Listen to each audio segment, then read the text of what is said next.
Hello बच्चों, आज हम अलंकार के बारे में पढ़ेंगे।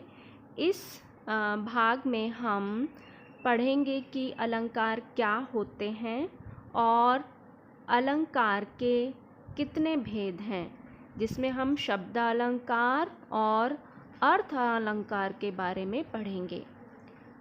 अलंकार शब्द जो है वो दो शब्दों से मिलकर बना है, अलम प्लस कार। अलम का मतलब होता है आभूषण और कार का मतलब कृत या करना, अर्थात जो अलंकृत या सुशोभित करे उसे अलंकार कहते हैं। सुशोभित मतलब शोभा बढ़ाना। जिस प्रकार किसी स्त्री की शोभा आभूषणों से बढ़ जाती, यानी जब वो आभूषण पहन लेती है तो उसकी सुंदरता बढ़ जाती है, उसी प्रकार अलंकारों से काव्य की सुंदरता बढ़ जाती है।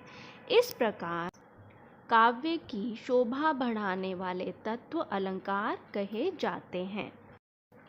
शब्द अलंकार दो शब्दों से मिलकर बना है, शब्द प्लस अलंकार से।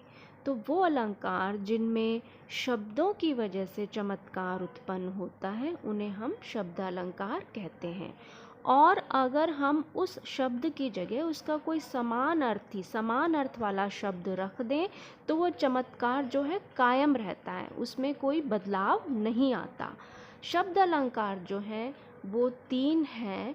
उनमें पहला है अनुप्रास, दूसरा है यमक और तीसरा है श्लेष। इसमें हम सबसे पहले अनुप्रास के बारे में पढ़ेंगे, जिसे आप इंग्लिश में एलिटरेशन कहते हैं और जिन्हें आप फिगर ऑफ स्पीच के अंतर्गत पढ़ते हैं। A consonant sound repeat serially more than once, यानी एक ही अक्षर का वाक्य में बार बार प्रयोग होना, यानी एक ही वर्ण बार बार आए। अनु का मतलब यहाँ पर होता है बार बार और प्रास का मतलब वर्ण या अक्षर। जैसे अंग्रेजी का एक उदाहरण है, साराज 7 सिस्टर्स स्लैप्ड साउंडली इन सैंड। अब इसमें एस अल्फ़ाबेट जो है वो बार बार रिपीट हो रहा है, तो यहाँ पर कौन सा अलंकार हुआ? अनुप्रास। ऐसे ही हिंदी के एक अन्य उदाहरण में चंदू के चाचा ने चंदू की चाची को चांदनी चौक में चांदी की चम्मच से चांदनी रात में चटनी चटाई। इस उदाहरण में हम देखते हैं कि च वर्ण की जो आवृत्ति है, रिपीटेशन है, वो बार बार हो रही है और वो वर्ण जो है वो पास पास आ रहा है, यानी जल्दी जल्दी आ रहा है, इसलिए यहाँ पर अनुप्रास अलंकार है। अनुप्रास का अन्य उदाहरण है, घनन घनन घिर घिर आए बदरा, घने घन घोर कारे छाए बदरा, धमक धमक गूंजे बदरा के डंके, चमक चमक देखो बिजुरिया चमके। अब इस उदाहरण में कई वर्ण हैं जो बार बार रिपीट हो रहे हैं, जैसे घ है, र है, फिर न है, म है, च है, तो इसलिए यहाँ पर भी अनुप्रास अलंकार है। अनुप्रास के अन्य उदाहरण हैं, चारु चंद्र की चंचल किरणें खेल रही थीं जल थल में। इसमें च वर्ण की आवृत्ति हो रही है। विमल वाणी ने वीणा ली कमल कोमल कर में सप्रीत। इस उदाहरण में व वर्ण और क वर्ण की आवृत्ति हो रही है। फिर कालिंदी कूल कदम्ब की डारन, तो इसमें क वर्ण की आवृत्ति हो रही है। रावण रथी विरथी रघुवीरा, इसमें र वर्ण की आवृत्ति हो रही है। तो जहाँ पर वर्ण एक वर्ण की आवृत्ति या रिपीटेशन बार बार हो और पास में हो तो वहाँ पर अनुप्रास अलंकार होता है। आपका दूसरा शब्द अलंकार है यमक, जिसे इंग्लिश में होमोनिम कहते हैं।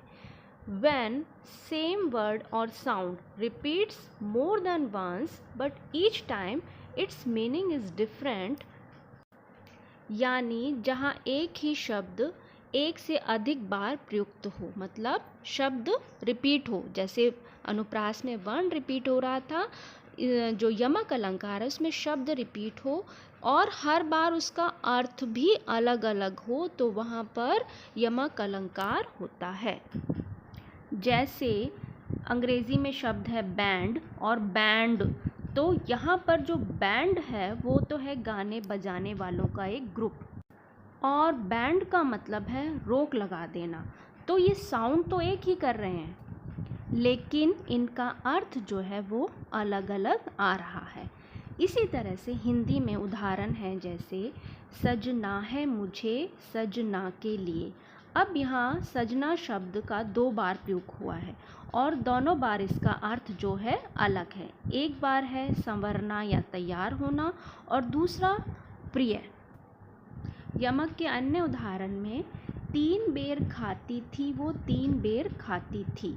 अब 3 बेर का मतलब है, बेर मतलब यहाँ पर खाने वाला फल, और 1 बेर का यहाँ पर मतलब है समय, यानी वो 3 बेर खाती थी और 3 समय खाती थी, यानी टोटल 9 बेर वो खाती थी।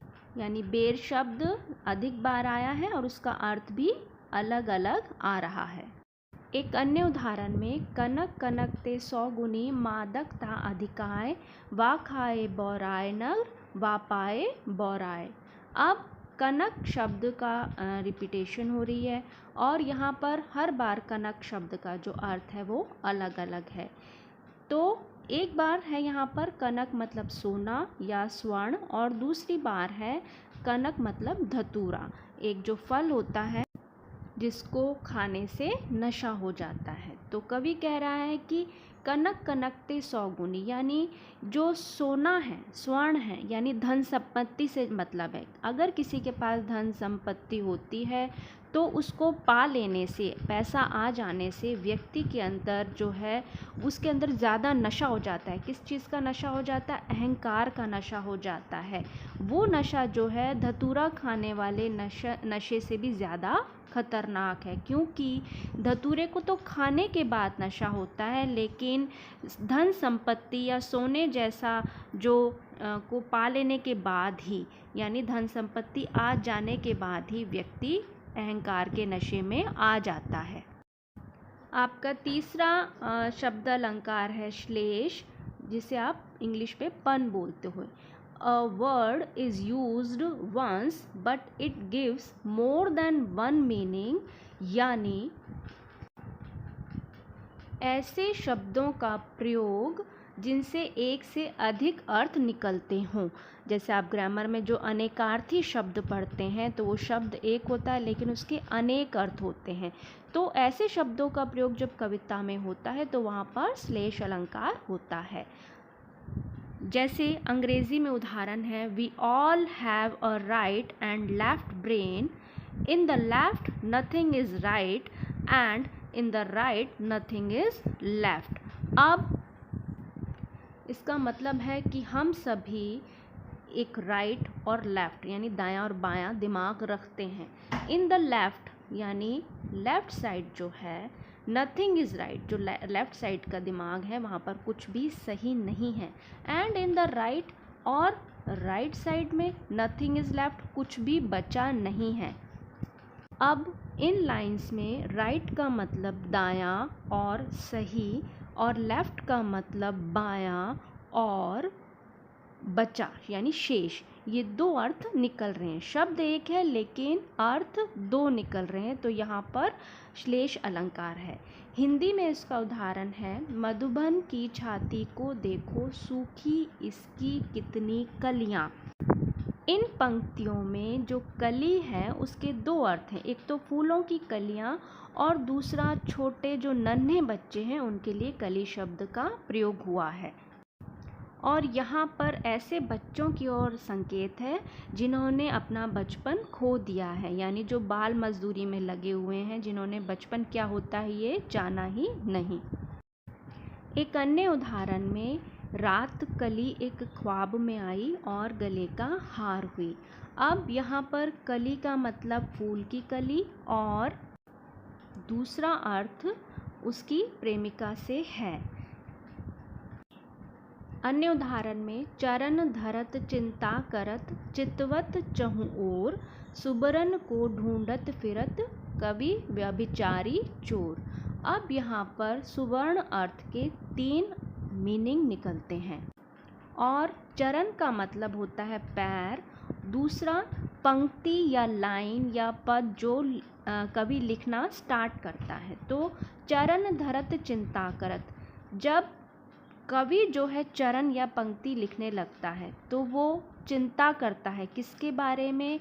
वो चिंता करता है अच्छे वर्णों के बारे में कि मैं अच्छे अच्छे वर्ण कैसे अपनी पंक्ति में लिखूं, ढूंढूं।